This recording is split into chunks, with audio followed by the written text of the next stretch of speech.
Anthony King, I can see you on my screen. So would you like to go first, please? Delighted to. So first of all, thank you for inviting me to this meeting and good to meet everybody. So I'm Anthony King. I'm the Managing Director for Capita's Health and Welfare Division. So I've got overall responsibility for our businesses in public sector across all of health and into the welfare space. And I'm joined today by Trisha Blatherwick, who I think probably a number of you know. And Trisha is our business development lead for our welfare sector. So I'm sure everyone has heard of Capita. We are famous for being a traditional outsourcer. I'm going to just spend a few minutes throwing a few stats at you to bamboozle you a bit, but we deliver £1 billion in housing payment benefits every year. We have a pension scheme that administers to over 800 clients. We handle 80 million customer calls every year. But we're also, as well as being an old-fashioned outsourcing company, we are also one of the largest technology companies in the UK. And that's probably something that people aren't aware of. So, for example, we recently, last year, implemented the ultra-low emission zone for Transport for London. So we designed and built that. And we've rolled out the public sector network in Scotland, which connects about 50% of public sector bodies. We've got 50,000 people in Capita, spread all over the UK, with 35,000 of those outside of London in the southeast. So it's a real good geographic spread across the country. And then in terms of our supply chain, we've got 26,000 companies in our supply chain, and we spent £2.3 billion through our supply chain in 2019. So it just gives you a sort of a sense of our scale. And again, of those suppliers, 75% of them are outside of London. So again, a real good geographic spread. So that's all the stuff that people already know about Capita, but the stuff that I'm most proud of is the fact that we are increasingly a really very much socially responsible centred business. And again, this is probably stuff that people who remember Capita or know of Capita through private eye or whatever won't be so much aware of. But over the last 3 years, we've seriously moved to being socially responsible. So we implemented the real living wage. We've got 2 employees on our board of directors. We've got accredited to the Good Business Charter. We've formed our own supplier charter as to how we expect to interact with our suppliers. So I think there's a lot to be proud of in the Capita space that we're taking on over the last several years. And we're also taking on 60 people under the new Kickstart programme. And these are from a very sort of underprivileged demographic. And all this plays really well, we think, to the government PPN that some of you might have saw that came out today, talking about how socially responsible business is going to be a big part of the evaluation criteria going forwards. And we think that plays to our strength. In terms of welfare, we have built on the great work we've done with DWP on our personal independence payments and universal credit contracts to build a really, really strong relationship with the department. And that was one of the drivers behind us moving into the employability space. So we, as you will have seen, we bid for all the lots and we were successful in all the lots on the framework, all at tier 1 apart from central and then London and the southeast in the home counties. The model that we want to put in place for delivery is very much a blended model. We really want to work very closely with local supplier ecosystems, and the bit that we're bringing to it is some capability, but also our digital expertise. And at the moment, we're already investing in a new platform for employability services that we're building at the moment. And just to finish, we think our key differentiators are digital capability, our wider relationships that we have as a large UK employer with lots and lots of blue chip companies across the UK, which will really help, we think, getting people back to work. And just to reiterate, our social responsibility. We do think we are one of the most socially responsible businesses now in the UK. So that's us. Welcome questions later. Okay, thank you. Brian Bell from Fedcap, are you ready to come in? Thanks, Elizabeth. My name is Brian Bell. I work for Fedcap here in the UK. Just to give a little bit of background about Fedcap, who we are. We're a charity. We've operated in the UK for about 2 years now, delivering employability contracts across Scotland, Central England, south of England and northwest of England. We're part of a much bigger organisation which is a US-based charity which operates out of Manhattan in New York. It's been operating about 80 years and was set up by a group of ex-veterans after the Second World War to support people who had disabilities into work. In the US now, they deliver a range of services around work, around education, and generally around social deprivation, right across the US and also now in Canada.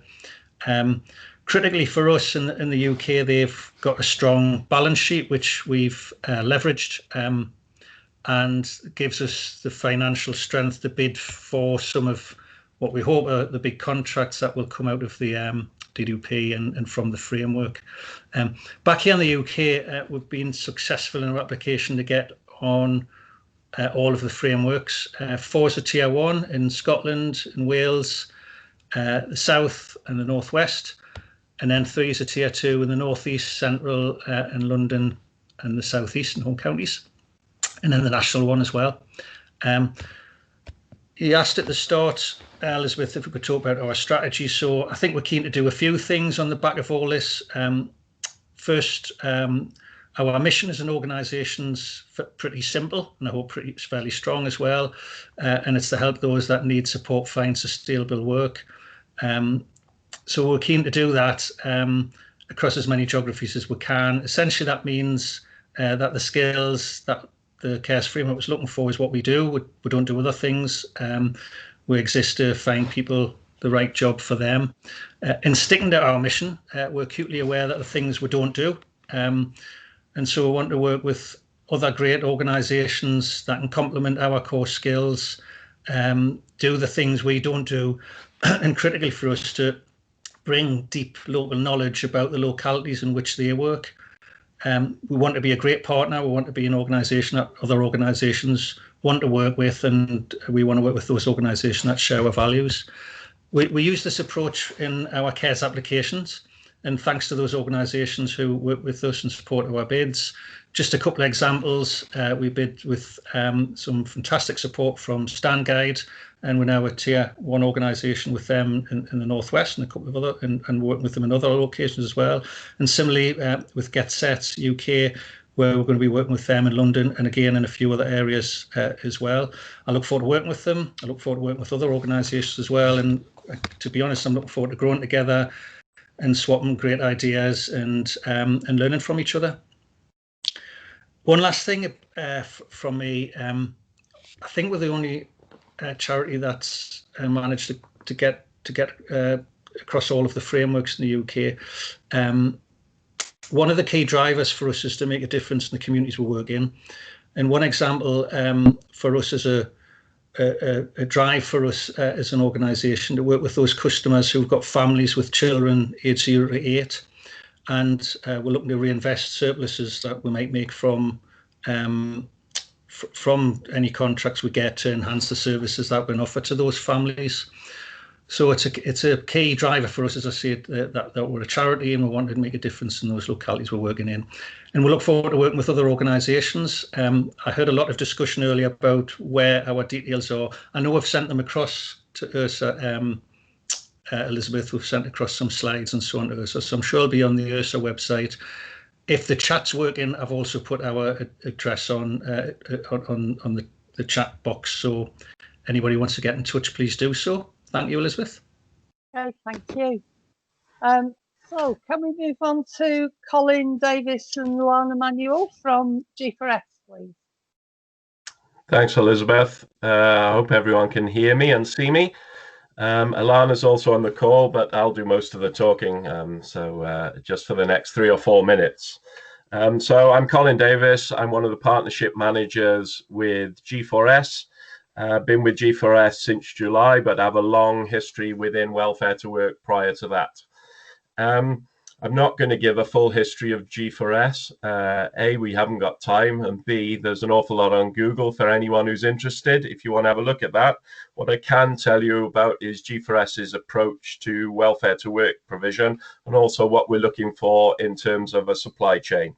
So G4S delivered welfare to work for over 10 years, including work program, We still have a couple of ESF contracts in London and South East and in the northwest of England. Our delivery is all through supply chain. So we have no specific intent to set up offices across a wide range of locations ourselves. We're keen to work with supply chains, local experts, small or large organizations, everybody who's got the expertise that we are looking for. Obviously, we're going to have to review the ITT to see what that contains so that we know the types of organizations and skills we specifically need, but we'll take that opportunity when it comes to it. But we really need a locally based supply chain in order to deliver. In terms of the framework, we've been successful in gaining places in 5 locations. We're in London and the home counties. We're in northwest England, central England, northeast England, and in Wales. So we're looking for supply chain partners in all of those locations. In terms of what we're looking for in partners, well, I think a few speakers have said we need to innovate and we need to change the current delivery. So we're looking for organizations who are comfortable with innovation and change.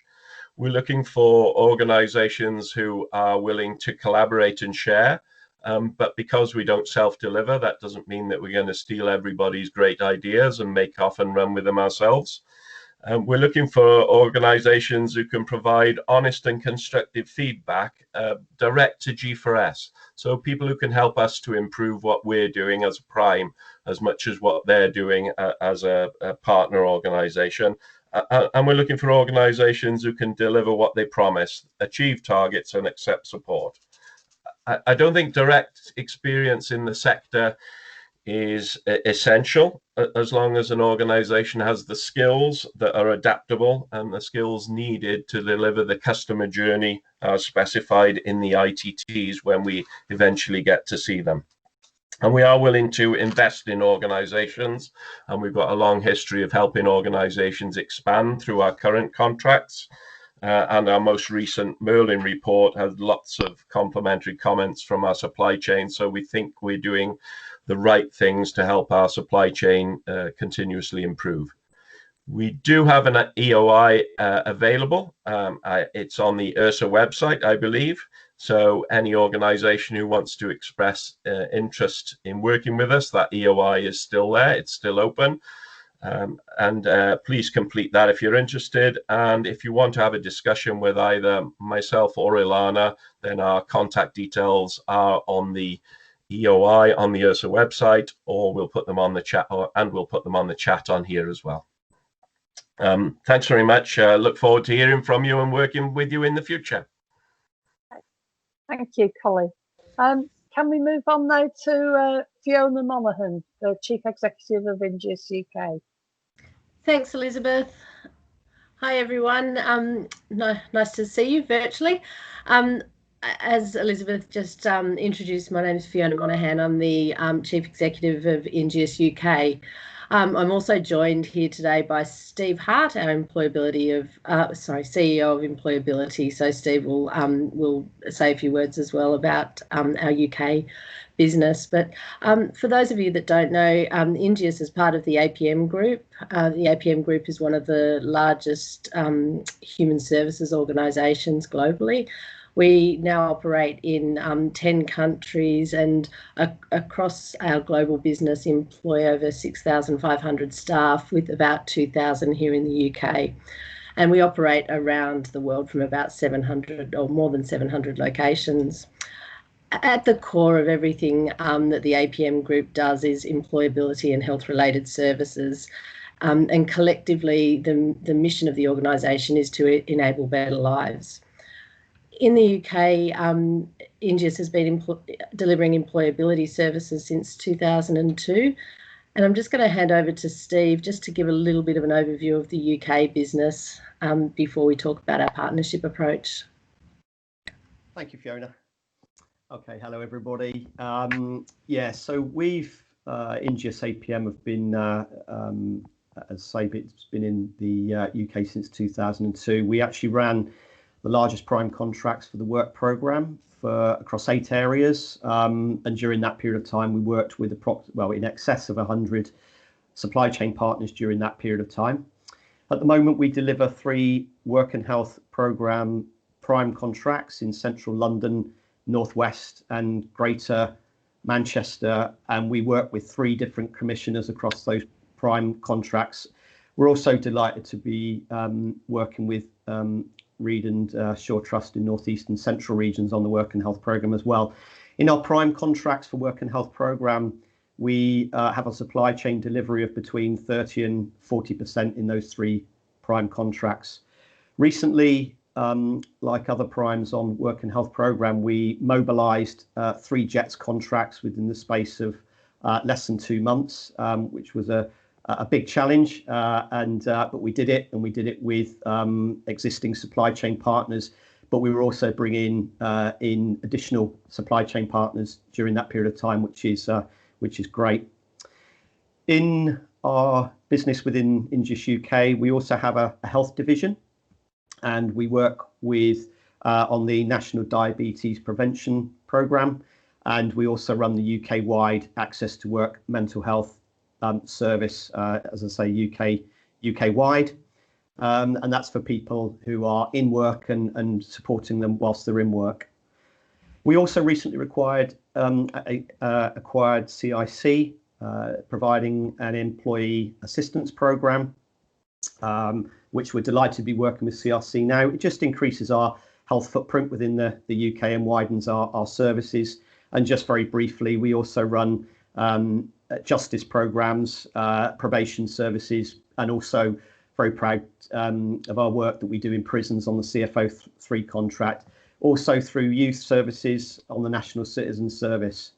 Over the past 10 years, we're proud to share that in the UK we've provided, and globally we've provided service to over 558,000 customers during that period of time. Over 235,000 of those customers have been supported into job, and of this 73,000 of those were from our supply chain, and we've achieved over 175,000 sustained outcomes for that customer group. So that's just a bit of background of the Ingeus UK business and a bit more around the global. I'll pass back to Fee. Thanks, Steve. Just in relation to CAEHRS Framework, we're really excited that we were successful in securing a place on all lots, all in Tier 1 with the exception of Central and Wales. So, we're looking forward to the future. Obviously, it's going to be a little bit of a different service provision, which we're already experiencing through our existing programs, but certainly working with partners is going to be incredibly important moving forward. In employability, we currently work with more than 60 partners, and there are a range of partners, and we were also recently reaccredited as an excellent provider through Merlin, which was very important to us. I guess our approach and our commitments when working with partners is that we're really looking to work with partners who are aligned to our values and our ethos, very similar to what others have said. We would like to think that we're fair.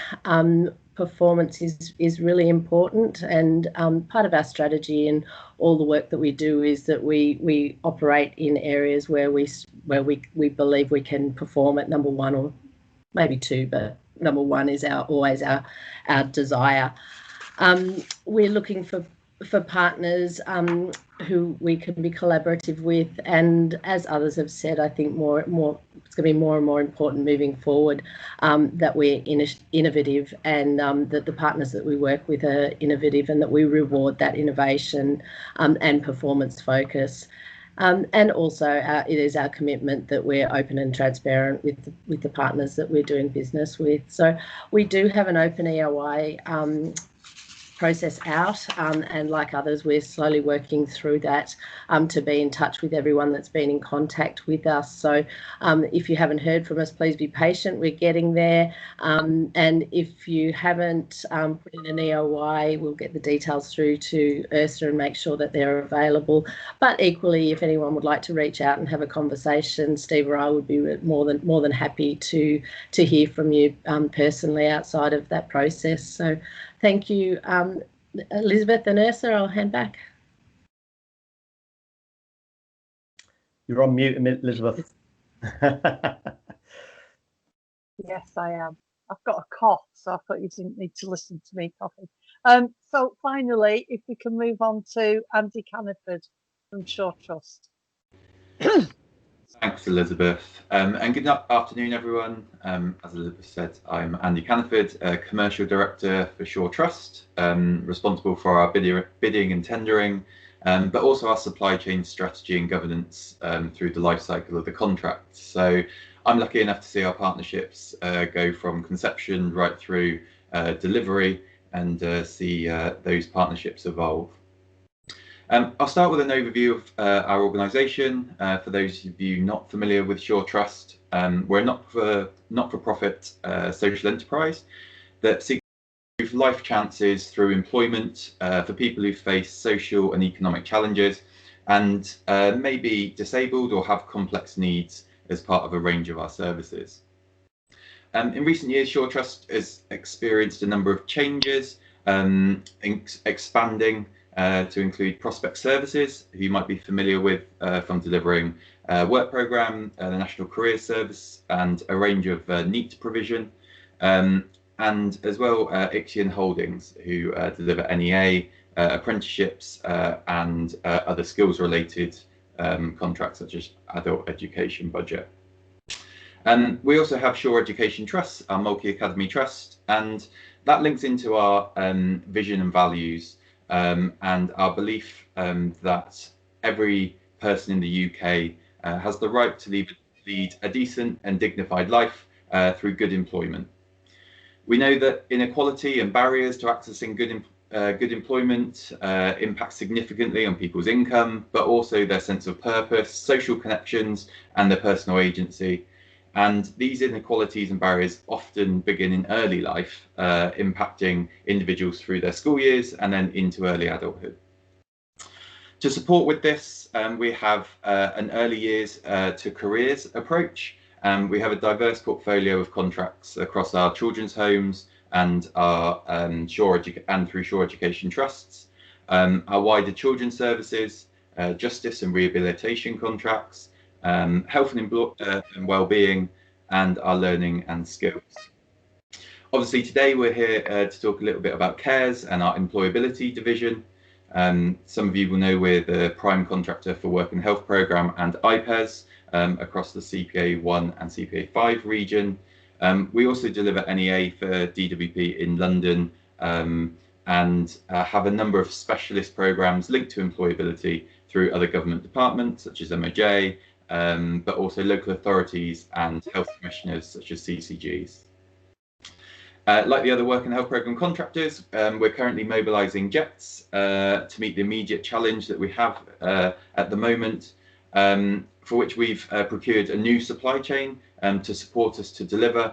So we're in the fun stages of mobilisation and working with a new set of partners, which is some existing and some new, which is always exciting.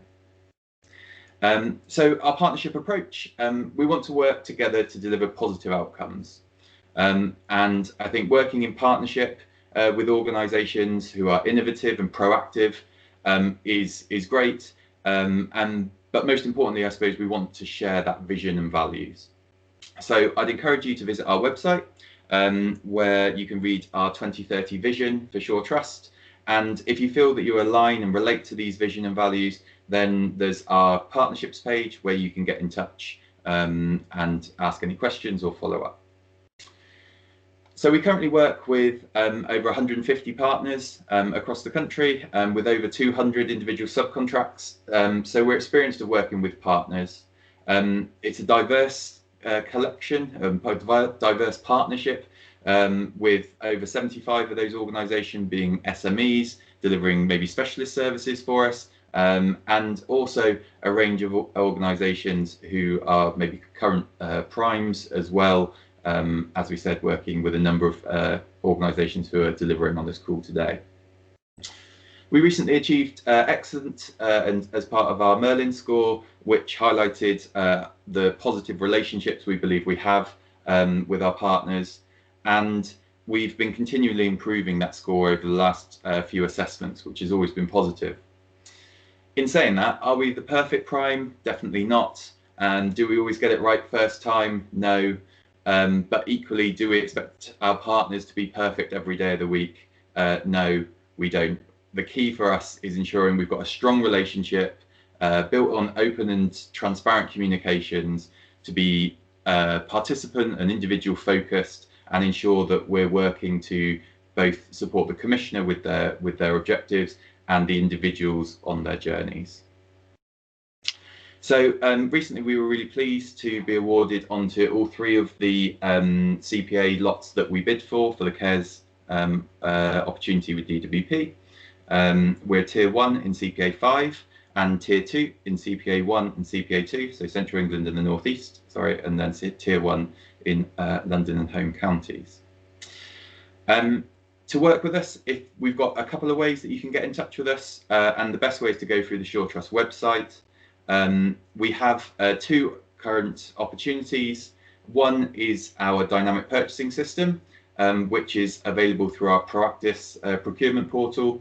So our DPS is open all the time. You can register on that, and that's where we commission for both our ongoing contracts, but also any specialist partners for larger opportunities. The contract values up to 150k per year are advertised there. We will also be looking to put out a specific CAEHRS EOI, which when it is ready to go out, we will circulate that on our website and also via URSA, so keep your eyes peeled for that. But you will find that to register in advance on the Proactis portal, there are instructions again on our website, which you can have a look at. I think finally, just a plug for, we put together a video which URSA are going to circulate on the YouTube channel. So that's another place where you can get a bit of an insight into the Sure Trust, our vision, values, and partnership approach. But I'll hand back to Elizabeth. You're on mute again, Elizabeth. I know, I need to post it. So that concludes Group 2. Have we got questions for the organisations who've just presented to us?